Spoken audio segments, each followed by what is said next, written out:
没事没事。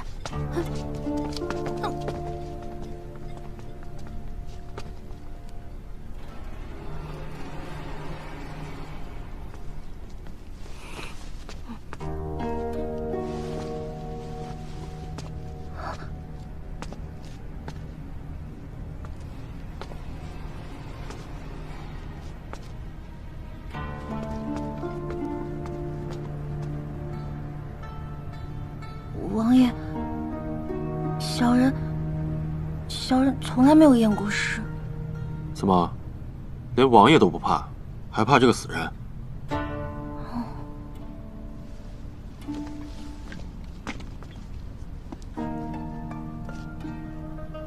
小心，尸体上的血会过毒。多谢王爷提醒。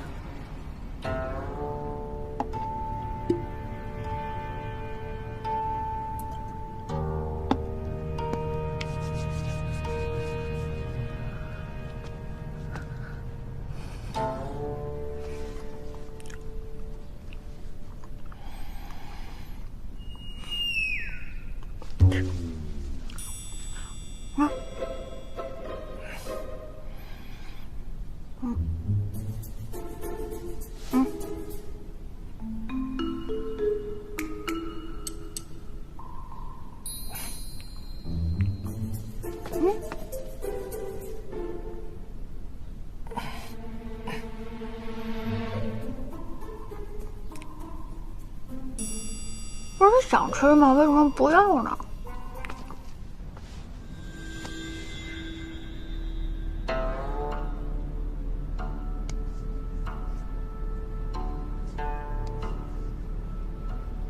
他染的是什么毒？王爷，小人还需要进一步判断。王爷，您能给小人描述一下云响月毒发前后的症状吗？刚开始的时候，他还十分正常。一盏茶功夫后，他便口吐鲜血，倒地而亡，并且周身都渗出了血液。那王爷跟他是否有接触？他倒下的时候，本王扶了一把。王爷，可否让小人再探探您的脉象？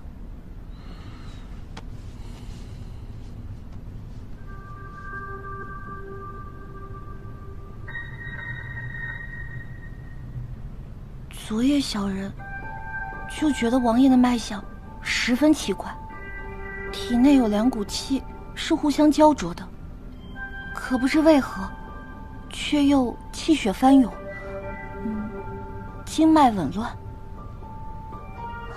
王爷，可否方便告知小人您的过往病史？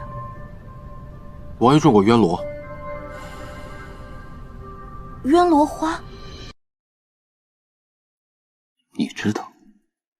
小人在书上读到过。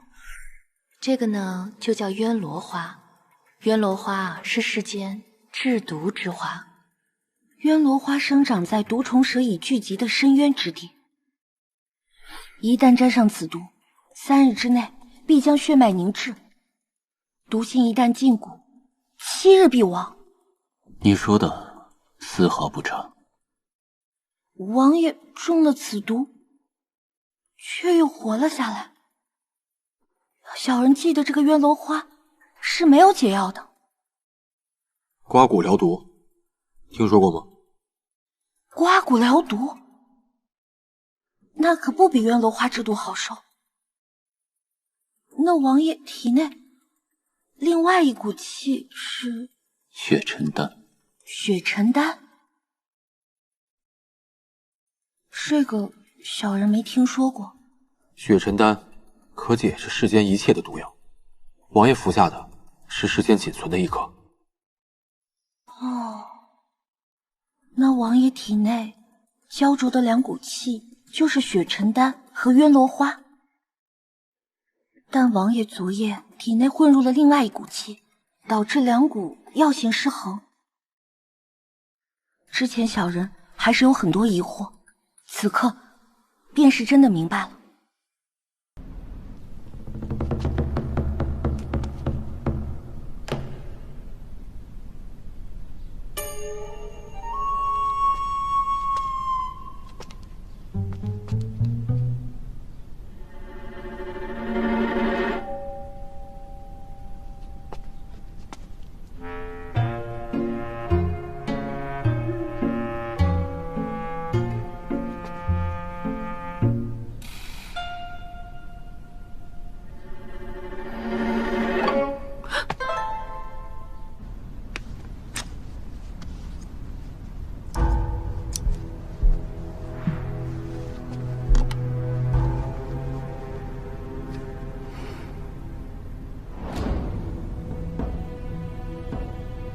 这毒是下在衣服上？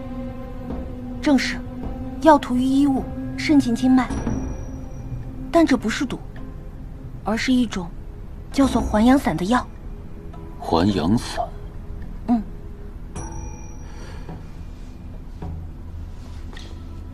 还阳散是世间治补之药，涂抹于鼻息便可起效，因其大补，寻常人吃了会气血翻涌，而女子血脉纤细，撑不住气血，便会经脉爆裂而亡。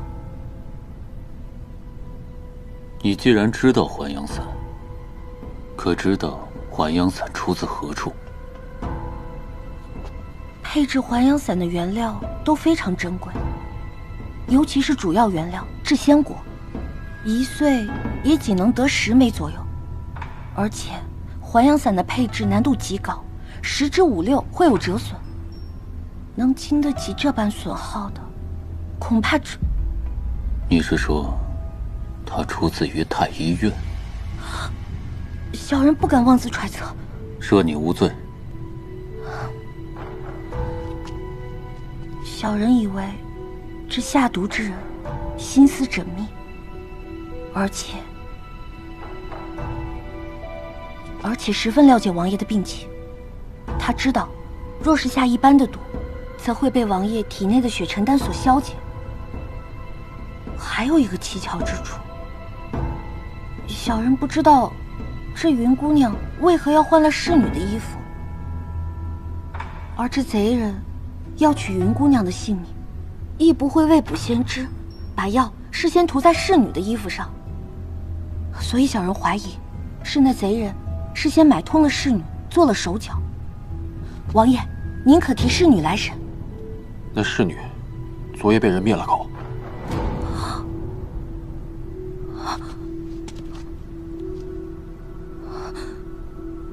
灭口？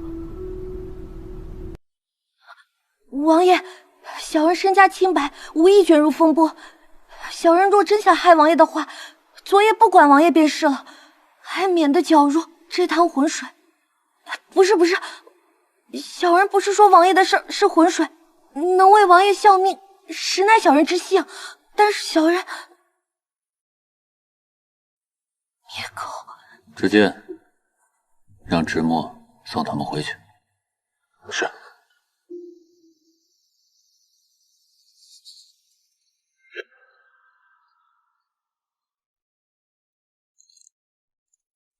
王爷，在小晴宫事发那晚，何心就已经开始调查这穆卓华的身份了。念。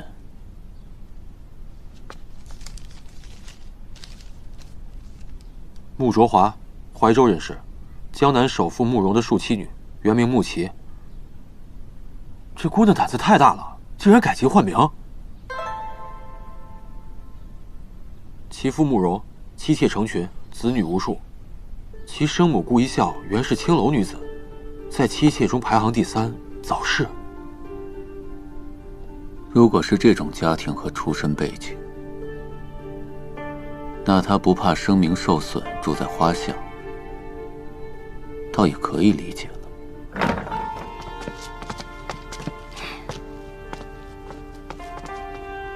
菊丽啊，其实昨晚我在小晴宫碰到定王殿下。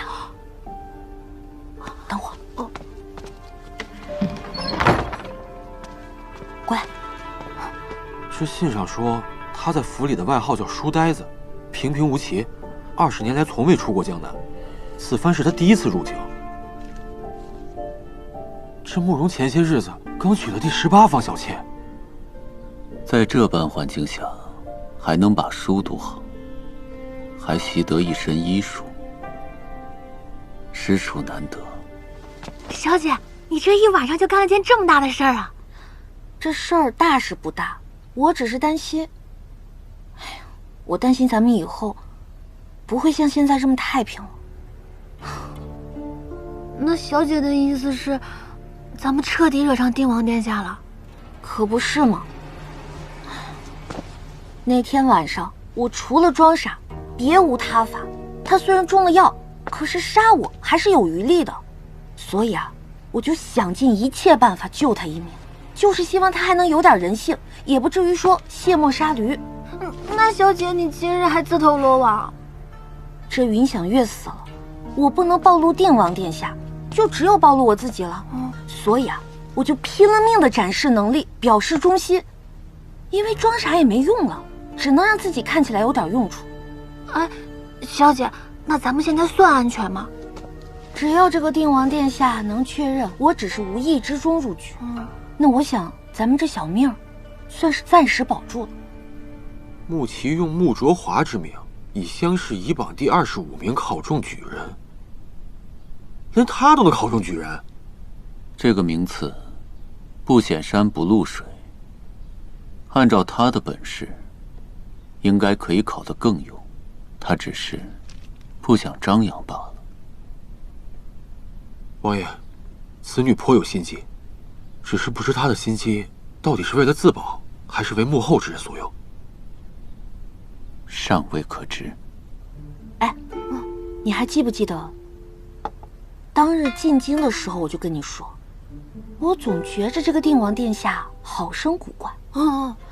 我记得读书的时候，商老师曾经与我说过，说定王殿下功高震主，若非5年前大败伤了元气，这朝中肯定很多人现在是眼中有定王而无陛下。可你知道吗？咱们这个陛下一直是体弱多病，他膝下有3位皇子，一个不服一个，所以定王殿下必定只有谨慎行事，低调作为，方是上策。但我就搞不懂了，那日他如此大张旗鼓的回京，是做给谁看呢？不过他说的倒也颇有道理。你是说哪一桩？他说下毒之人非常了解王爷的病情，对王爷病情了如指掌者又有几位？此事尚未查证，本王心里便有数。你去找赵院士，查一下穆卓华所说的还阳散，务必要查得水落石出，且切忌声张。还有，让直墨继续盯着穆卓华。是。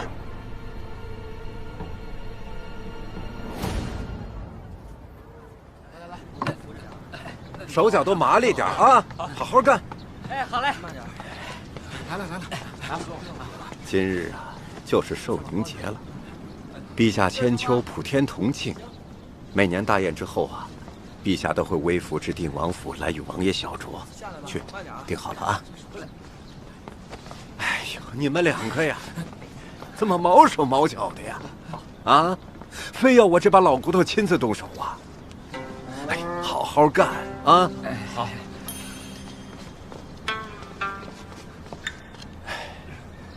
多喜庆的日子，可这府里连个能主事的女主人都没有，全靠我这把老骨头。好好干啊！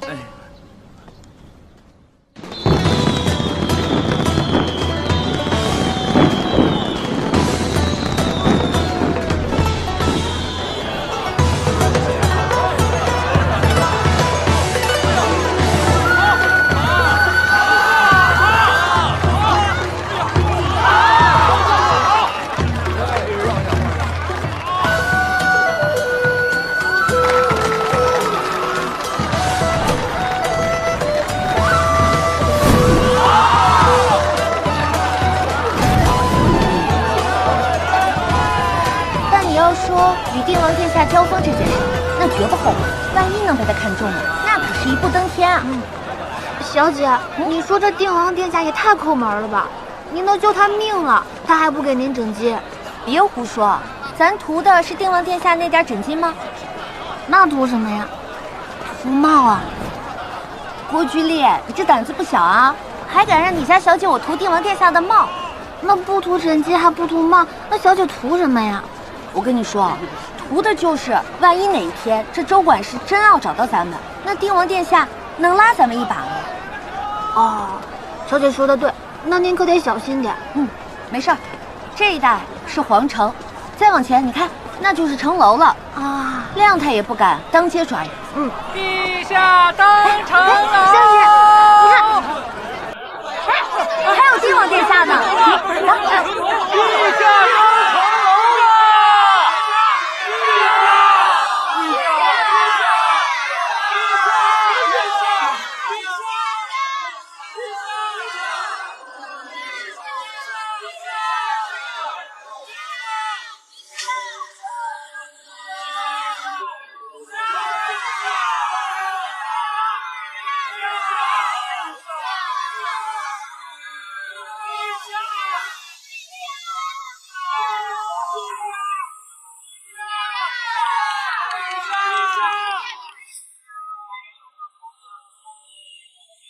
知晓明清的，恐怕也就是皇家中人。皇帝啊，每逢这万民安乐之时，朕就感慨，幸好你还在朕身边。陛下，这是您的福气，也是万民的福祉。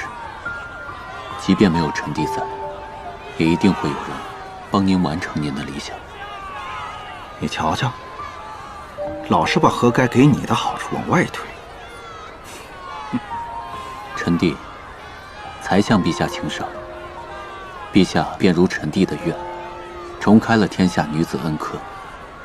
这份赏赐，臣弟可没有推之在外。皇兄，你是不是想念柔家了？娇娇是个让人心疼的孩子，她自幼丧母，又不是在朕身边长大。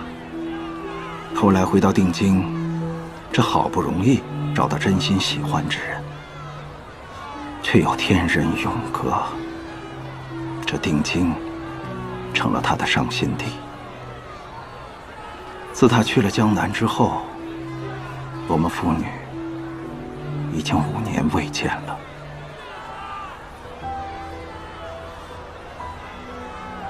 柔家确实有过人的坚韧，即便这些年都没有走出情伤，也没有让他一蹶不振。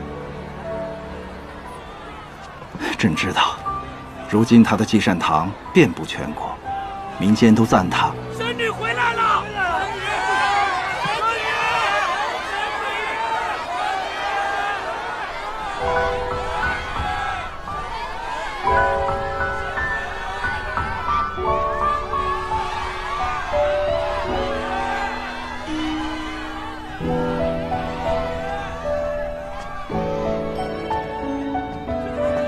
父皇，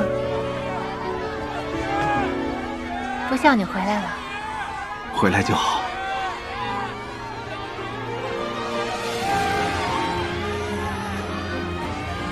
你这狠心的丫头，皇祖母日日盼着你，可算把你盼回来了。皇祖母，孙女回来了。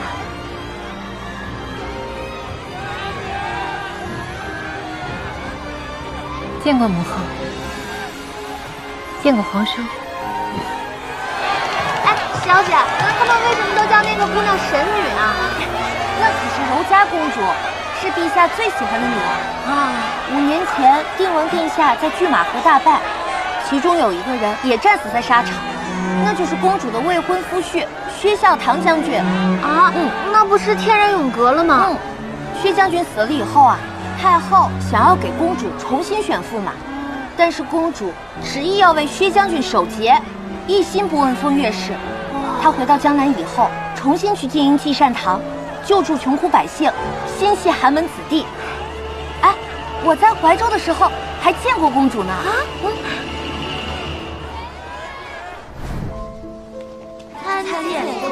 参见公主。本宫今日前来，是代表积善堂向莫老爷表示感谢。莫老爷仁心仁德，此次洪灾出钱出力，我也可以出力。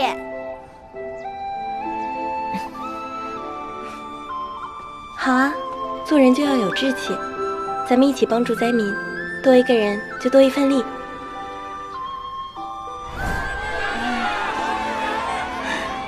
今日我们也算是一家团聚了。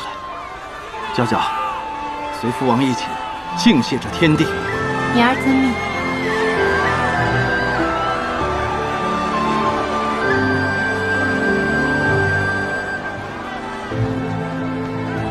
愿天清地宁，人灵古盈。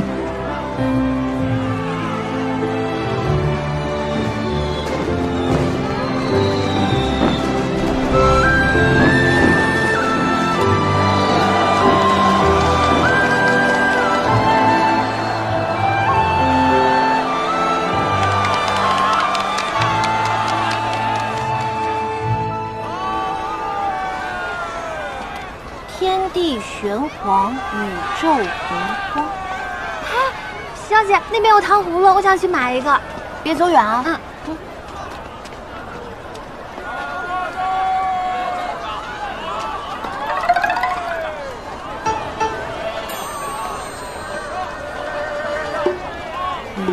七小姐，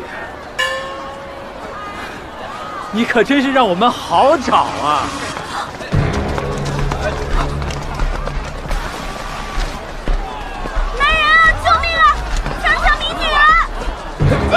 干什么？敢当街抢民女，还有荒唐吗？光天化日诸位，听我说啊！此乃我家未过门的小妾，是逃跑出来的，我只是要带她回去好好管教管教。回家吧。你胡说！我们家小姐清清白白，跟你们一点关系都没有。七小姐，你们穆家收了聘礼，却不把女儿嫁过来，就算告到衙门，也是我们有理的啊！诸位。这是穆七小姐的更帖，我今天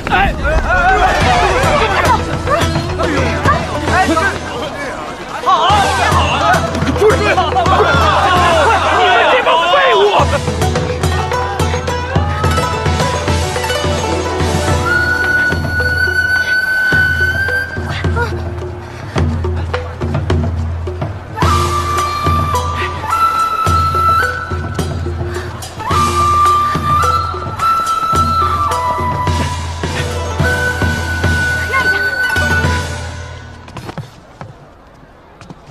哎，滚开！凭什么你单独去找皇叔？三弟，怎么跟大皇兄说话呢？大皇兄，你这火气也着实大了些吧？你给我住嘴！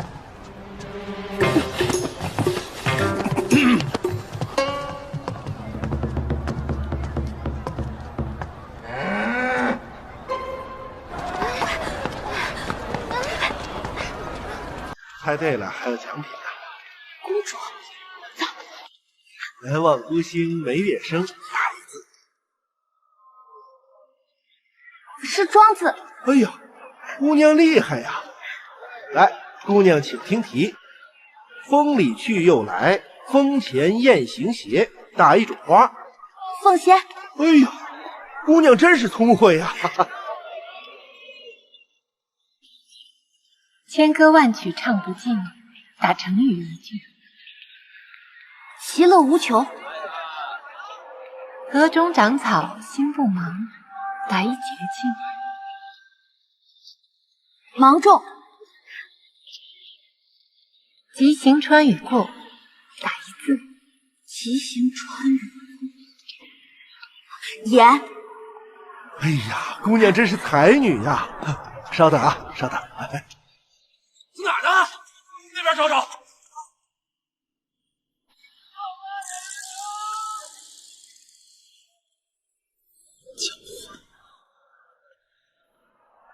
说谁狡猾呢？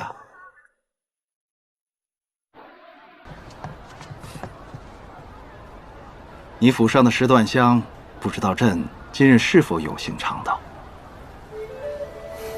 这是2位姑娘猜灯谜的彩扣，来。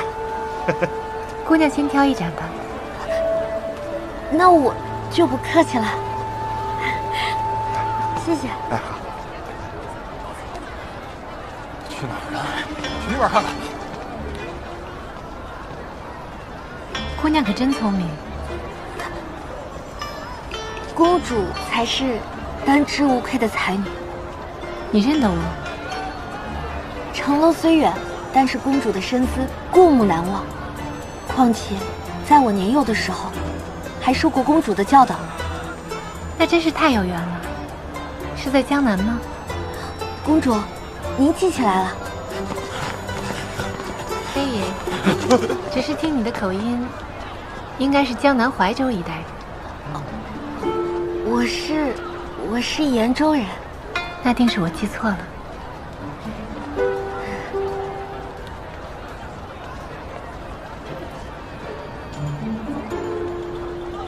真不齐小姐，竟然攀上了柔家公主。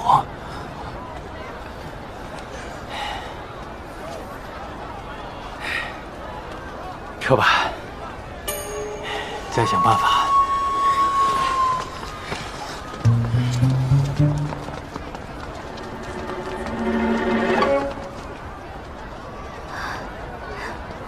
姑娘，你看我站在这里的时间，足够你解决问题了吗？公主，你知道小人是在利用你啊。知道，但没关系。如果站在这儿就能给你解决麻烦，我是愿意的。不知姑娘还有别的困难需要我帮忙吗？公主，您真好，难怪大家都叫您活菩萨。您明明知道小人是在利用你，居然还如此护着小人。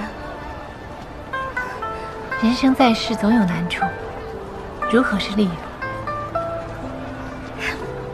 小人想好了，小人一定要考进贡士、进士，然后再入朝为官。这条路，小人一定要努力走下去，绝不放弃。没想到，你还是位女举人。真是了不起。明日恰逢文征楼文会，你可有坐席？文会？没有。既然要参加恩科会试，怎能不去文征楼？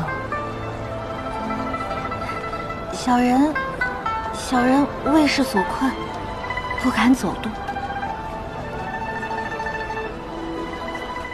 重开女子恩科以来，这女举人可谓少之又少。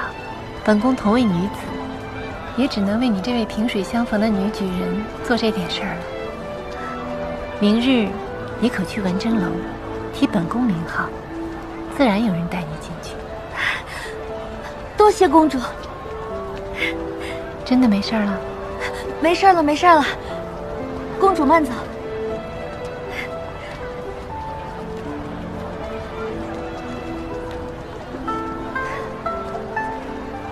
小姐，刚才公主都说要帮你了，你为什么不答应啊？菊丽，这人心都是肉长的。公主她这么好，我怎么忍心再利用她？那咱们还去文征楼吗？文征楼，去。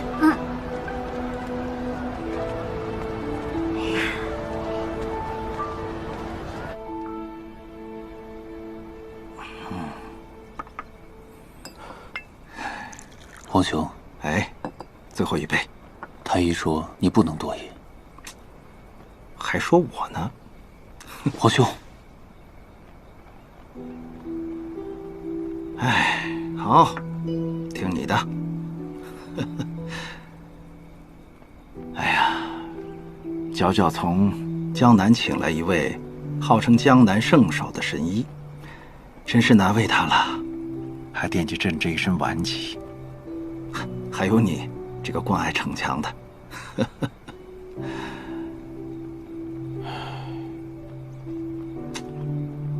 又想多了不是？朕的这身病啊，不怪你。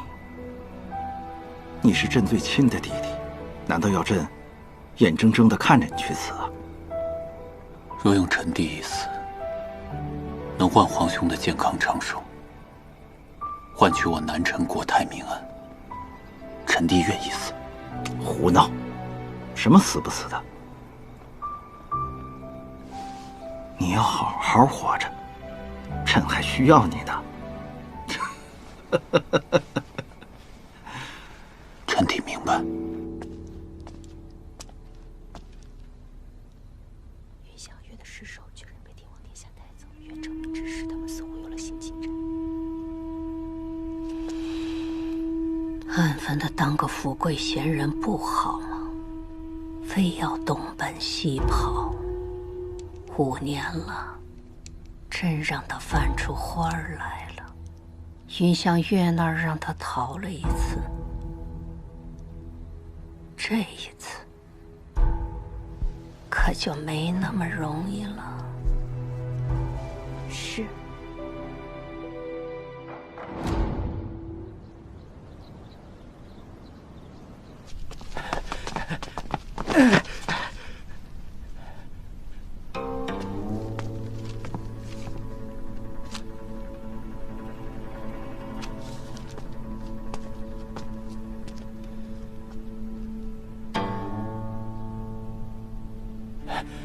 王爷，这个，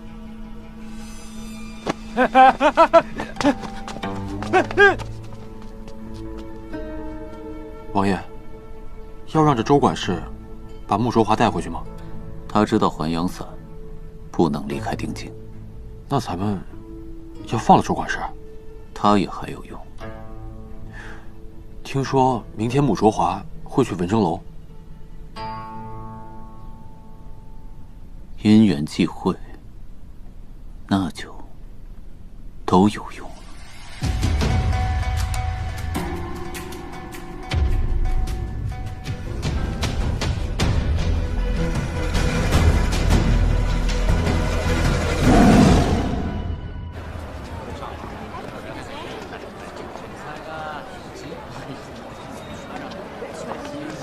文墨领风骚，笑谈古今事。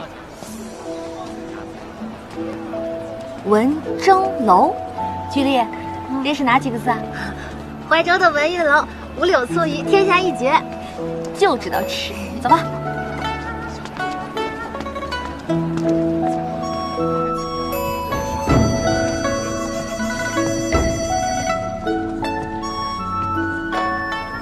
小姐，好多人啊！走。文征楼内不拘身份，以文论道。在会试前后啊，更是广聚天下才子，各路学子企图让自己的才名响彻定京，来获取权贵的重视。这科举取士虽说要以考试为主，但是啊，才名的加成也是少不得的。哎，你看，小姐，她是在做什么呀？要出题了。哎，那还有个酒坛。那是文坛，文征楼的掌柜请了定京最负盛名的文坛大家们匿名出题，题目都放在那坛子里。每日的这个时辰，就会从文坛中抽出一题，由在场的学子辩论，胜出者便可将名字写在那文榜之上。你看那上面，沈惊鸿正，那个正字表示他胜出了5场，5场也不多嘛。只比第2名多赢了1场，可是他6日前才到的定京，这每场皆赢。对，诗词歌赋、经义策论，每场皆赢，无一败绩。好厉害！对啊，这今年的状元呀，怕是非他莫属了。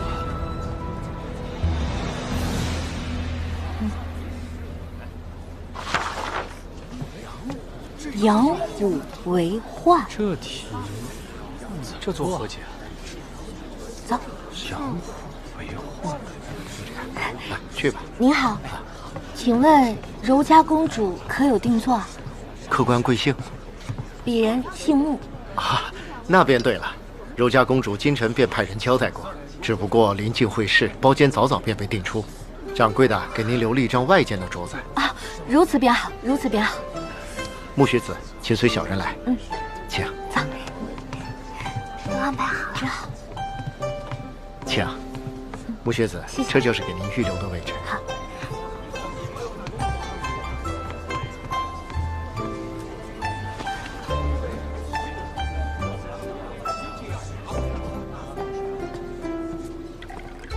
小姐。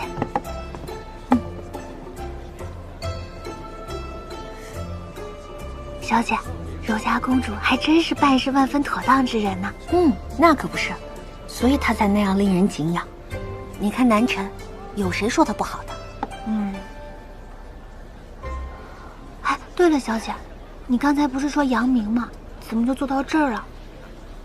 您看，今日这道题啊，来意不善。不就是养个大老虎吗？怎么就不善了？这问题啊，就出在这个“虎”字上面。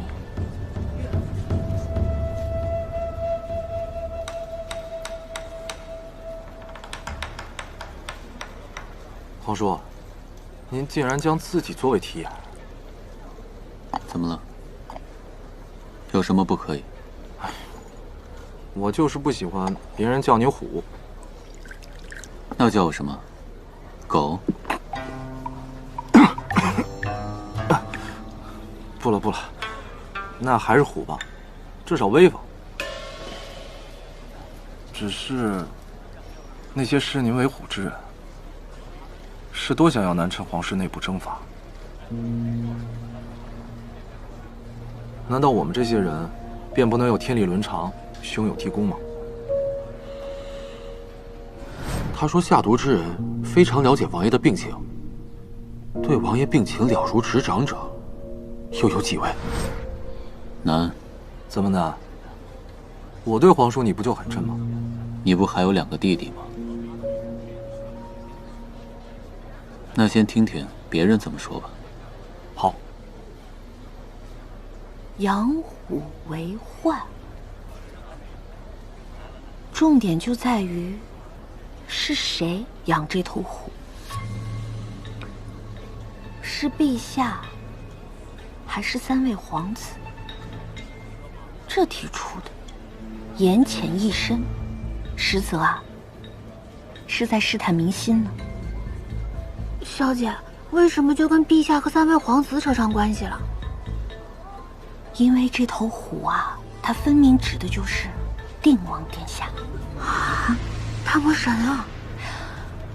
他是北凉的大魔神，却是咱们南城的战神。可是南城的战神，于某些人眼中，那就是功高震主。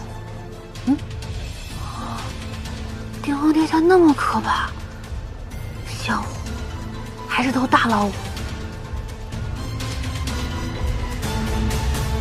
他是北凉的大魔神，却是咱们南城的战神。可是南城的战神，于某些人眼中，那就是功高震主。定王殿下那么可怕，小虎还是头大老虎？小姐，你还是别掺和进去了。我也觉得，这定京真不好待，步步杀机。咱们不过就想混口饭吃。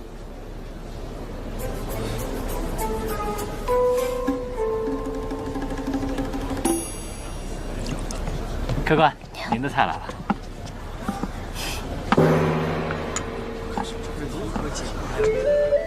诸位，谁来答题？我来。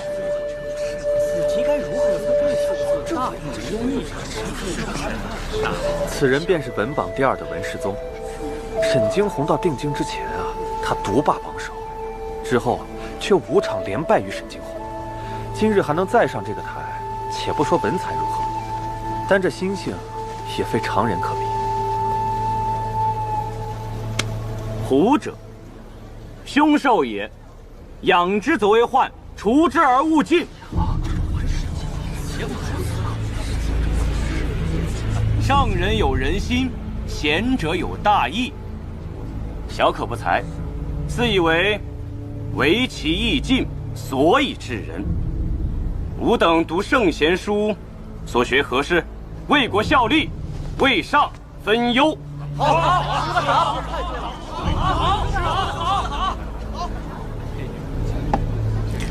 区一介寒士，也敢对定王殿下大不敬，怕是也知道这大老虎受伤了吧？大老虎受伤了？怎么受的伤呀？5年前在拒马河，定王殿下跟北凉军决战，陷入了包围，3万精兵死伤殆尽，就连定王殿下也是命悬一线。所幸的是啊，这大皇子带兵深入腹地，这才救下了定王殿下。不过话说啊，经此一役，这定王殿下也是伤得不轻，就交出了大半兵权给大皇子。文世宗怎么知道大皇子跟定王殿下不是一伙的？他们这么说也不怕得罪大皇子？那是因为你想的太少了，而他们想的太多了，你知道吗？他们以为定王殿下战败，乃是大皇子从中作梗，为的就是从定王殿下的手中夺权。他们脑子太复杂了。不过这拒马河一战，民间知道的也未必是真相。皇叔好像格外关注这个女举人。我也只是推测，这郾城之战的时候，定王殿下还是心思缜密，智谋无双。怎么3年后的拒马河战役，他反倒就是贪功冒进了呢？小姐说的对，人怎么可能越来越活回去了呢？你看啊，这定王殿下已有如此功劳在身，又为何要贪功呢？又有何功可贪呢？这是此其一。定王殿下对于北凉人的了解，已经达到了算无一策的地步。他又怎么可能在拒马河之战当中就如此轻易地中了北凉人的埋伏？这是此其二。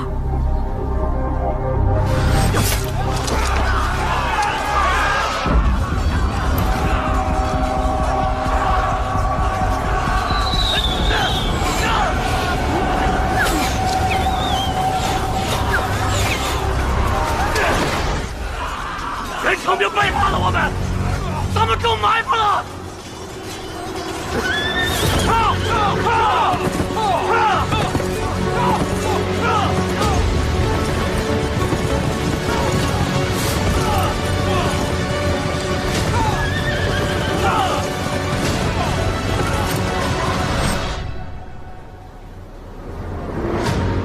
最让我想不明白的，这战役都已经过去5年了，为何坊间还一直在流传，说定王殿下贪功冒进，骄傲轻敌？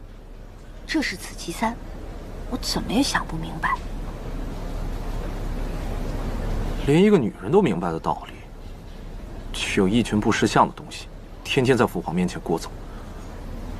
辰儿，小姐，刚才照你的意思是说，定王殿下并无错处了？贪功未必，但是冒进倒是有可能的。您跟定王殿下这么熟了？不熟。这女子说的话太片面了。皇叔您以身作则，一统3军，那是多少人心中的楷模。哎，话说今日我是为了惊鸿公子而来，他却迟迟没有出现。哎，皇叔，您今日是为谁而来？为了一条杂鱼。听了这么多，还是文世宗说的好呀，有理有据，铿锵有力呀！快点，我看那沈惊鸿啊，怕是不敢来了吧？肯定不敢来啊，他怎么还敢来？诸位这般想念沈某，沈某怎敢辜负诸位的期望？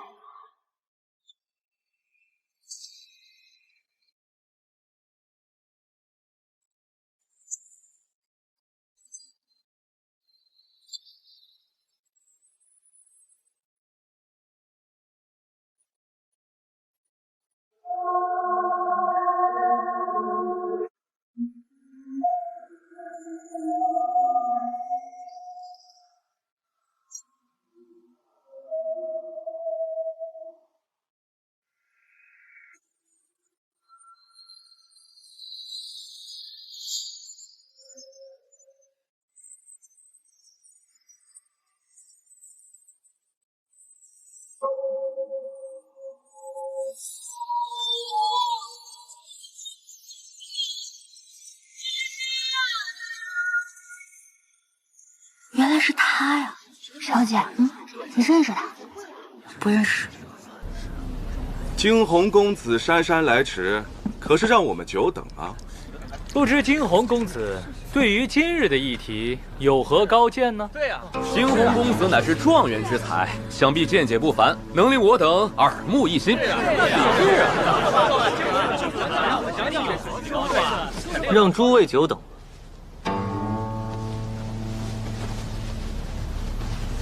沈公子，今日怎么来的这般迟啊？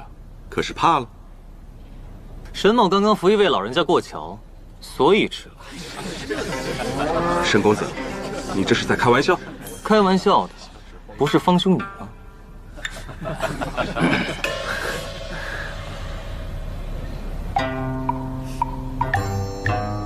沈公子，这里是论道的地方，可不是说笑的地方啊。文兄来的正好，在下有个问题，刚好想请教。沈公子请讲。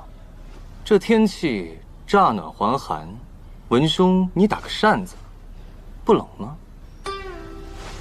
文兄文采又那般出众，真可谓是文武双全，在下自愧不如。文武双全，文世宗啊！有辱斯文，有辱斯文啊！没事。君丽，你快听听那人的嘴，比砒霜还毒。从今日起啊，这文武双全可就成了骂人的话了。这沈惊鸿别的不说，嘴先硬了，这是当御史的材料啊。他嘴是够毒的。沈公子既然是来答题的，何必先逞口舌之快？是啊，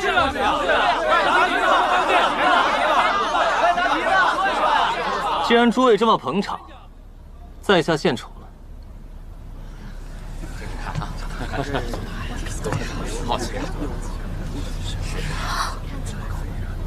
养虎为患，这题目出的不对啊。好大的口气！这些题可都是文坛大家出的。此言差矣，文坛大家也不乏欺世盗名之辈。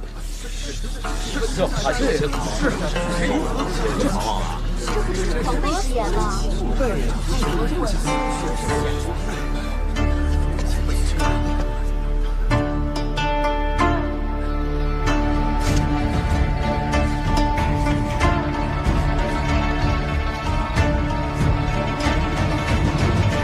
养虎为用，一个用字写的是铁画银钩的，此人果然是胸中有沟壑，惊鸿绝艳之人呐。居弟，笔墨，我也要答题。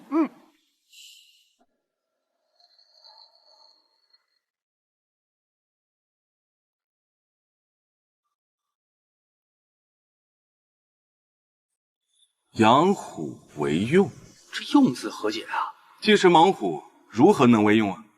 沈公子怕不是危言耸听吧？寻常人胆小，养虎自然为患。陛下无所畏惧，虎自然能为其所护。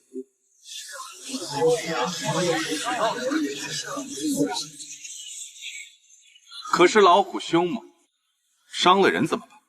只要遇虎者心怀大智大勇，自然可以驯服猛兽。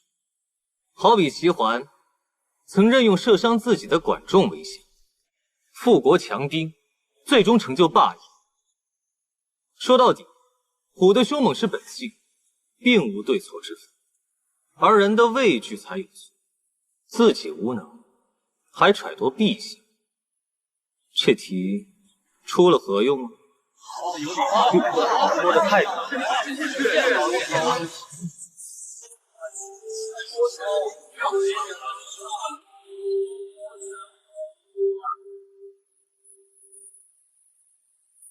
公主美女。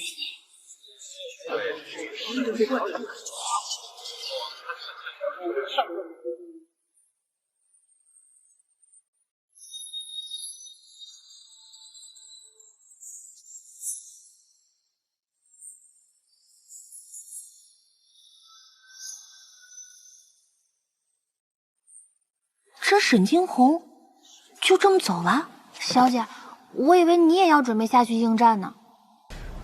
果然是个气度不凡的人物啊，只是也太会拍马屁了。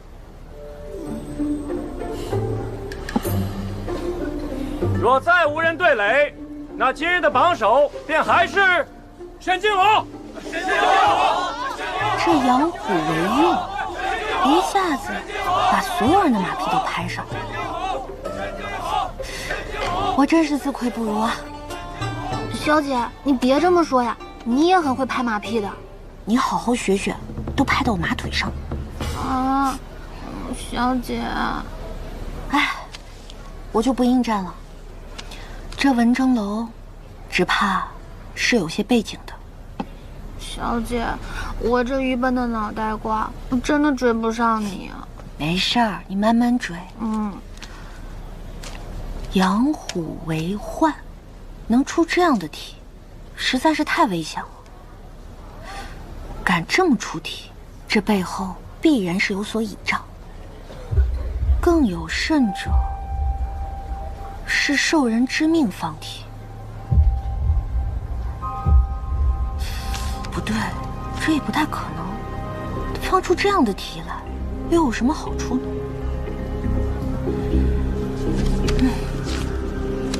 走了。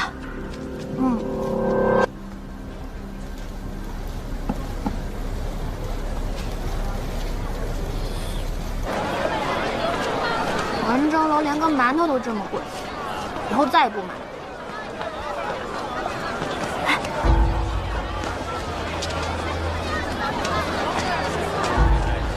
这跟屁虫，小姐着实难缠。我昨日刚借了柔家公主的事，没想到今日她又来了，这下不好办。小姐，别挡路。哎，定王殿下。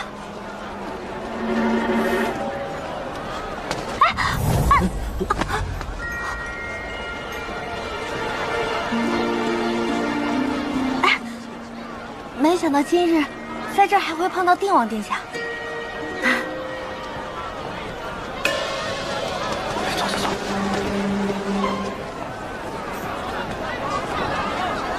把你的小聪明用在正途上吧。哎，定王殿下，定王殿下，今日这文征楼出的题目如此大胆，小人之前一直是百思不得其解。此时此刻，突然茅塞顿开了。来了文征楼，却不上台宣讲，这有点不符合你追名逐利的个性了。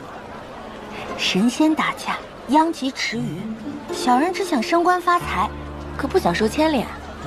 再说了，如今京城有了沈金鸿这号人物，其他人想要扬名，那可就难了。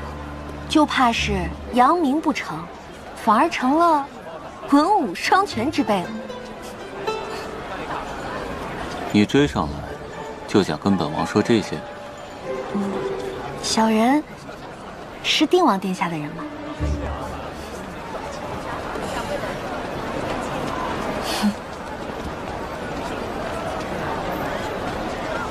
行了，你不要信口雌黄了。穆周华，你口中可有半句实话？我还说是本王的人，你算哪门子本王的人？小人，误会，误会。定王殿下，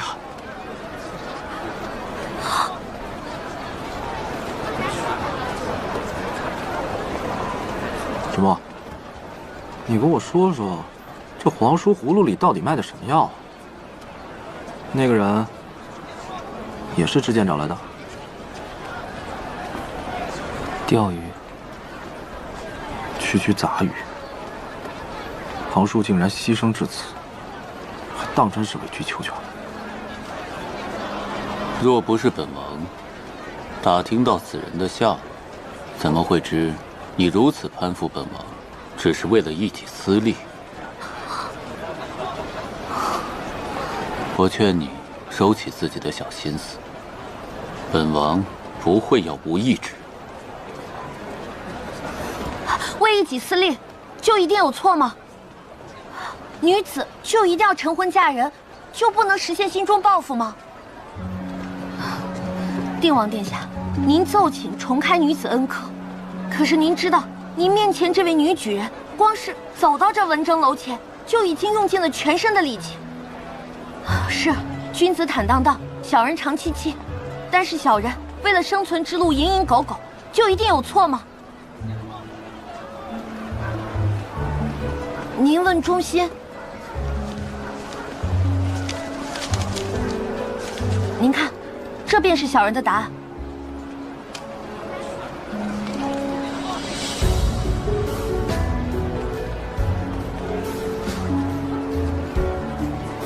若是为国冒进，那是英勇无双之人。这虎心性勇敢，却还为国为民，与其去养，不如放虎归山林。入可镇住猛兽，出可威慑四方，这才是虎得其所。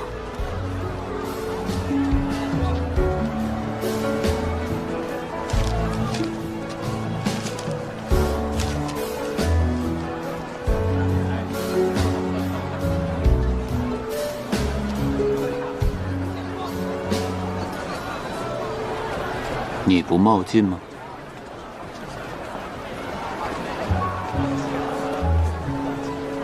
执剑在。送他二人回去。是。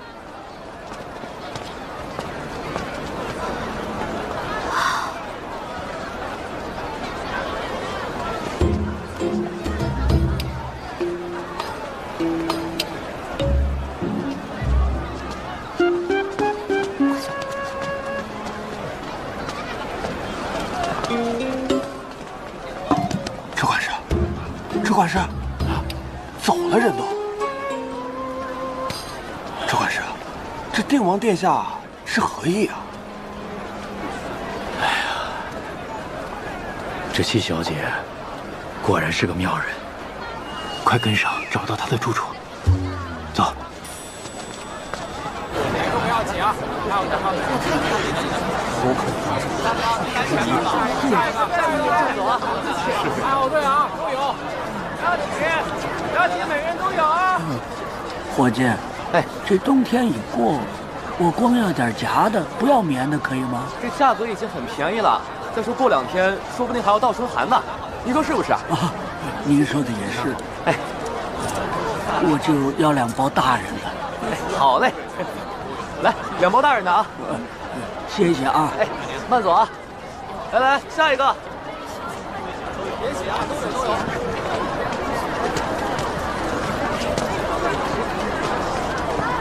谭伯父，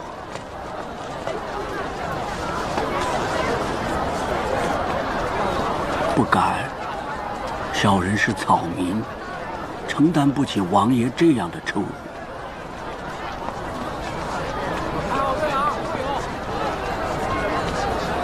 为何不要小孩的衣服？小虎，小虎，他怎么了？我家小虎得了伤寒，上个月走了。为何不告诉我？小虎是谭林唯一的孩子。找你干什么？谭林跟着你，不也死了吗？王爷有圣药，3万苍梧军救活了你一个。出征之前，我病在床上，让谭林不要去。这孩子死活不同意。我拖着病体到王府去求你，你怎么说的？你说你把谭林全虚全影的给我带回来了吧？啊！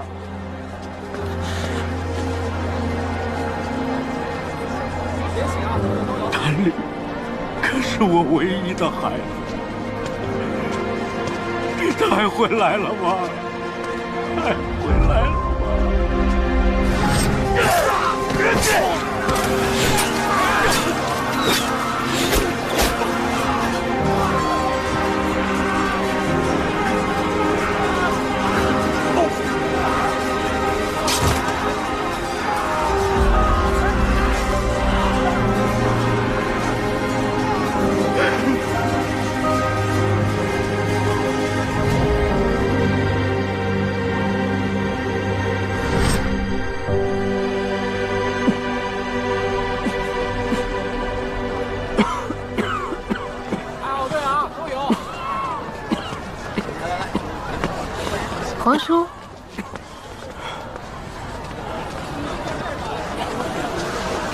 见过皇叔。皇叔今日怎么来积善堂了？刚巧路过，你忙你的。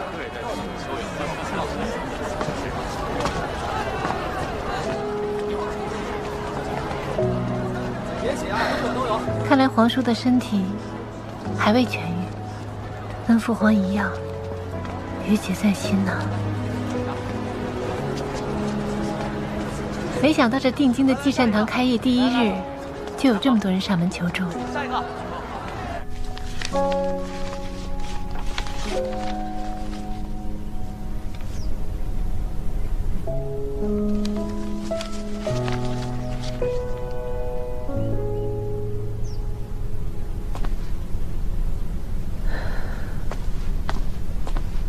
公主，各地积善堂的账册这2日都送过来了，请您过目。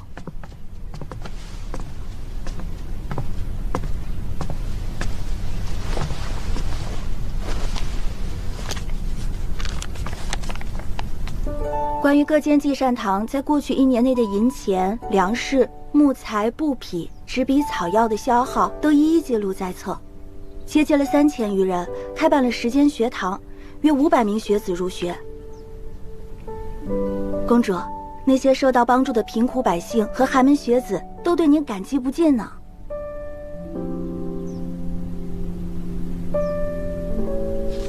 天下贫苦之人千千万万，积善堂能帮的也不过10之1耳，何况这并非我一人之功。这话以后莫要再提。是。定京积善堂开办不久，人手尚缺，你需多招些人来。是，教养孩子、代写书信，还有些重活杂活都缺人，奴婢多贴几张招工启事。尤其是教书先生，眼下偏院就有好些孩子在学着读书写字呢。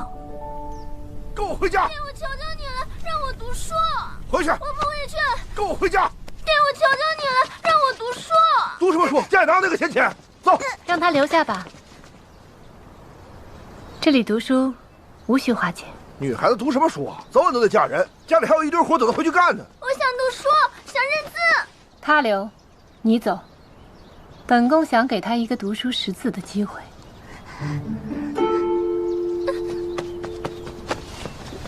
你是柔家公主？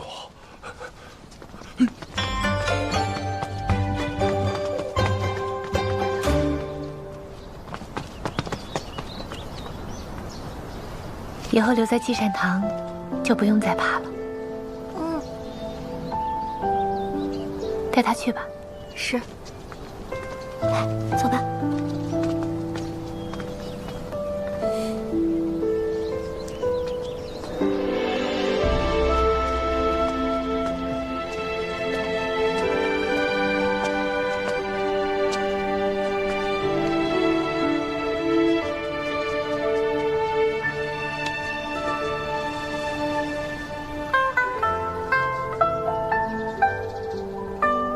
我看到此处在招工，便想来碰碰运气。没想到运气真的不错。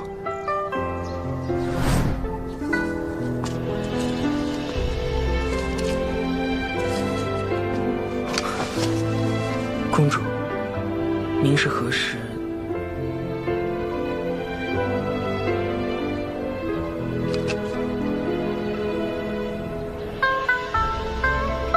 在沙地里写字跟在纸上写字，终究是不同的。你不必这般艰省。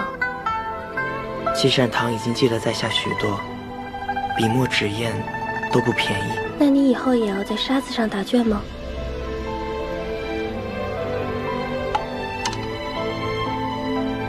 走吧，以后多到书房去练字。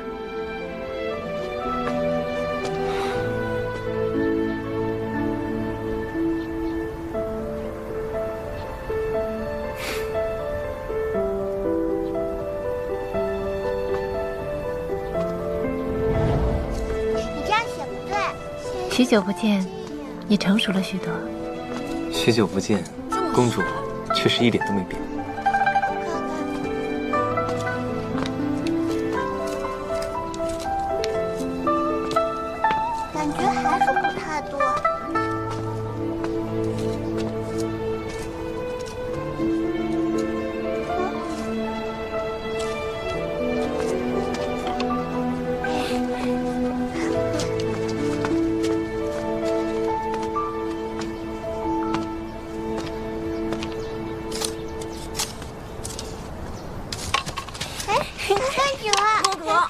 久没来了，我们都想你了，我们好久没来了。时间差不多了，你们该去吃饭了。谢谢公主，谢谢公主。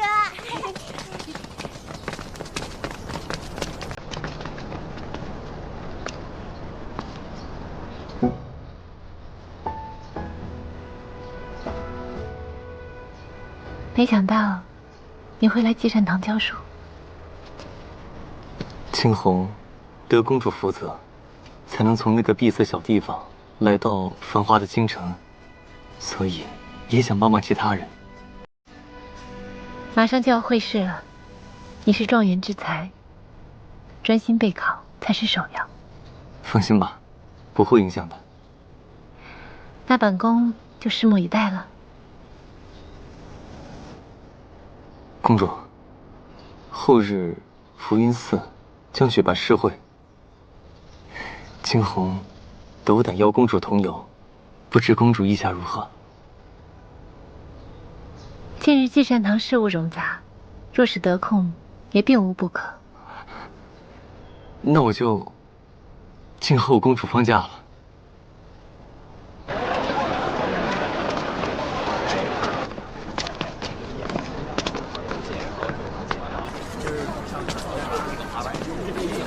小姐，我开门去。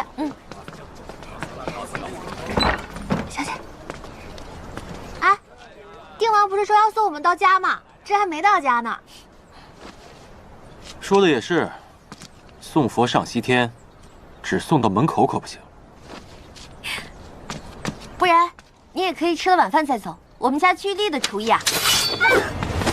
你要干嘛？对啊，我只是好心。想感谢你送我们回来这一趟，至于这样动刀动枪的吗？小姐别怕，我在。没事，没事。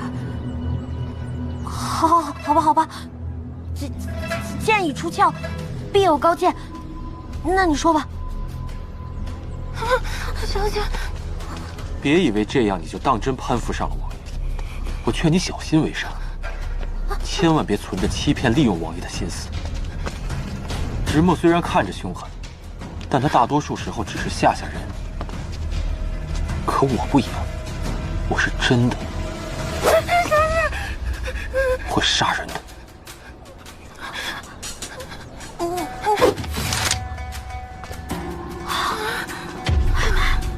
吓死我！哎呦，没事吧？没事，小姐，我在。这定王殿下身边的人，果然不好惹。快走！抱，小姐先进去。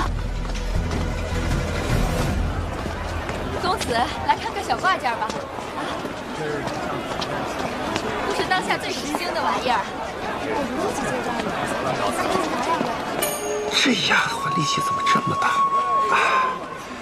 方才险些没撑住，差点给王爷丢人了。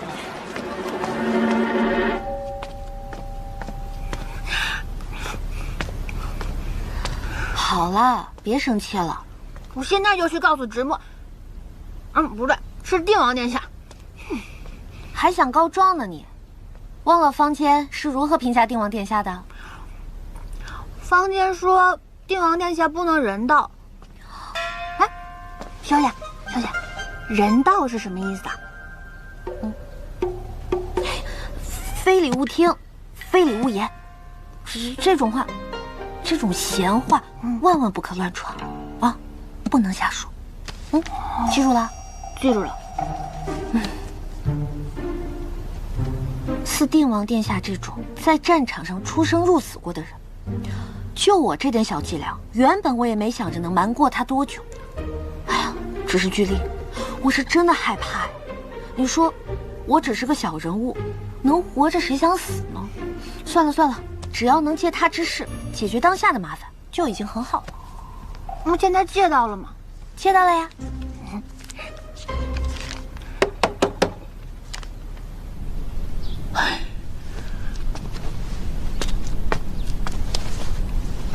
王爷，您的身体可大不如前了，今后遇事千万不能激动，一定要克制自己心事才是啊。心结难解，却非解不可。不然在黄泉路上，本王有何面目再去见那3万弟兄啊？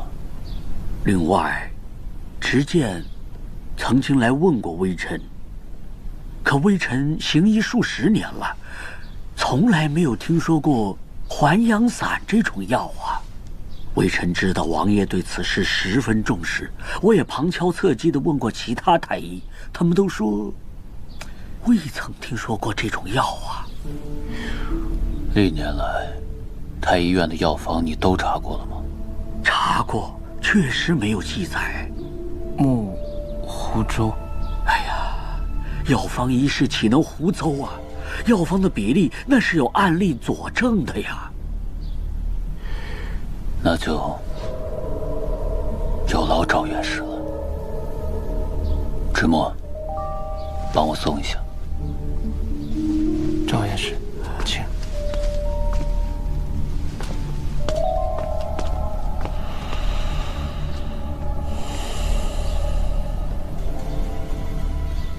木烛花。没想到七小姐居然住在花乡。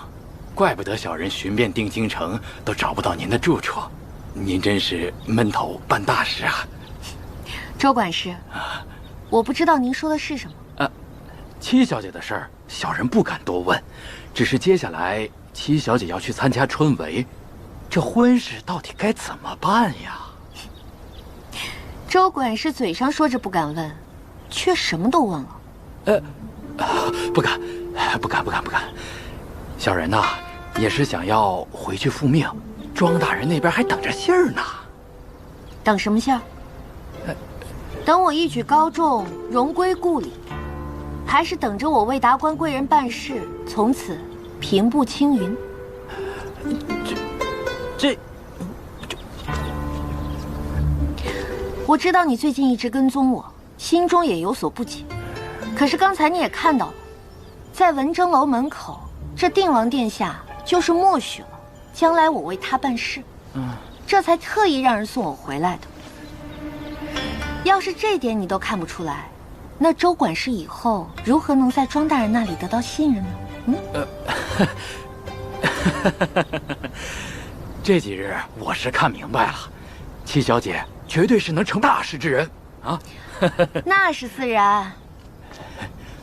周管事，你也是个聪明人，多的也不必我提醒了。是得意后宅娘子，还是得意朝廷助力？我想，庄大人他心中自有分寸。你说对吗？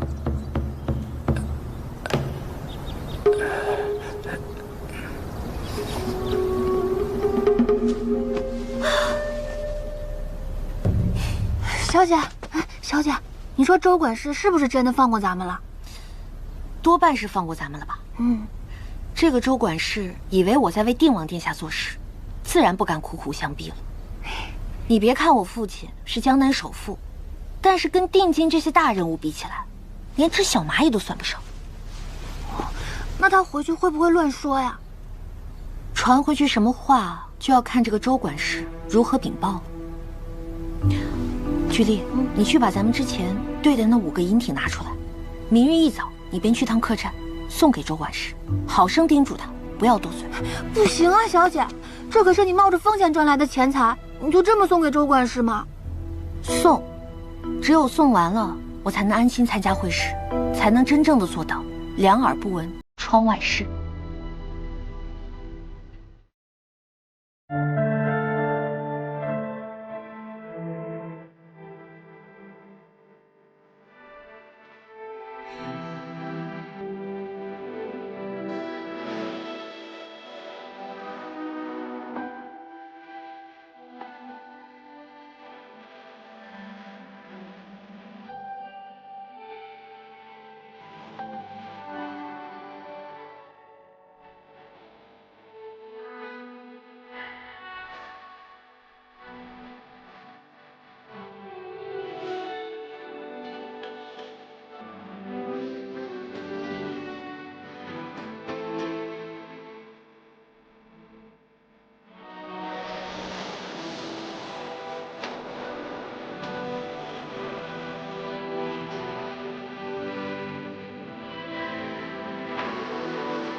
住你，也哪怕多